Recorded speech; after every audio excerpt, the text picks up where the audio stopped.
Let's make pea risotto. To begin, take one large shallot, or if you don't have one like me, use one small brown onion.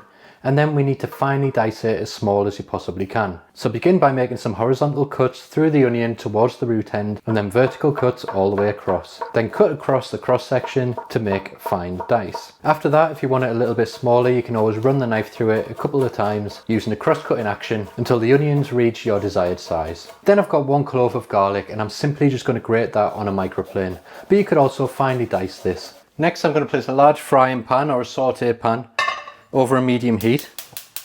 And I like to use a frying pan or saute pan for this because I have a large surface area and you get nice even cooking on your risotto. And we're also going to place a saucepan with 750 millilitres of vegetable stock over the heat to warm through as well. Into your pan, drizzle in 30 to 40 millilitres of olive oil and then place in your diced onions. Now keep the heat nice and low from now on because we don't want to get any colour on our onions. We just want them to go soft and translucent.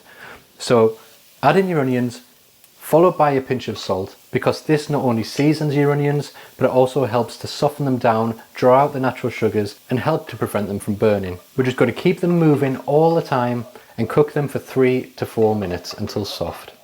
And then we'll add in the grated garlic, and we just need to cook that for a minute longer to help cook the garlic through and release all of that beautiful flavour.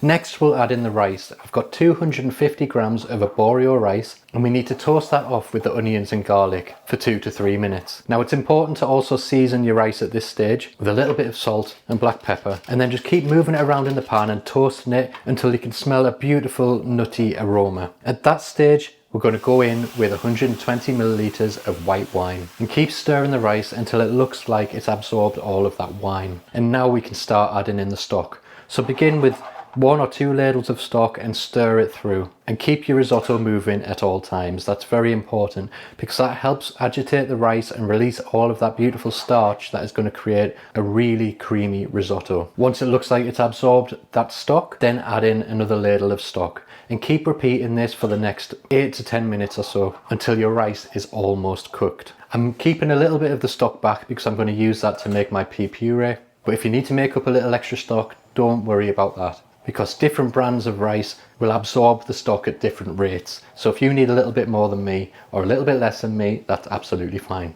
So at this stage, our risotto base is almost there. And if we give it a little taste, the rice is still a little bit hard. There's a bite to it, but that's good. That's what we want because it needs another 3 or 4 minutes cooking, and we're going to finish that off later. So for now, turn it off the heat. And we're going to make a pea puree that's going to go into this and transform it into a beautiful, vibrant pea risotto.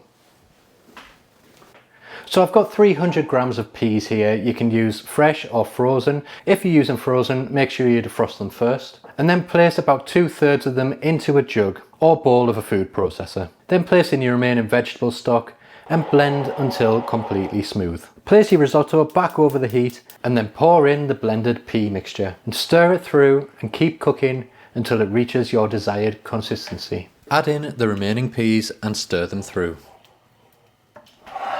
At this stage, we're going to take it from the heat and we're going to grate through around 50 grams of Parmesan cheese. And then just stir that through and it'll become beautiful and creamy.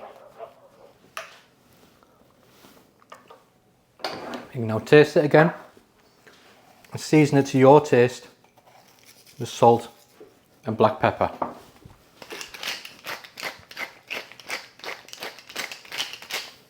And now we're ready to serve. Divide into bowls and finish with a little extra grated Parmesan cheese. I've got some thinly sliced radishes and a couple of pea shoots to garnish.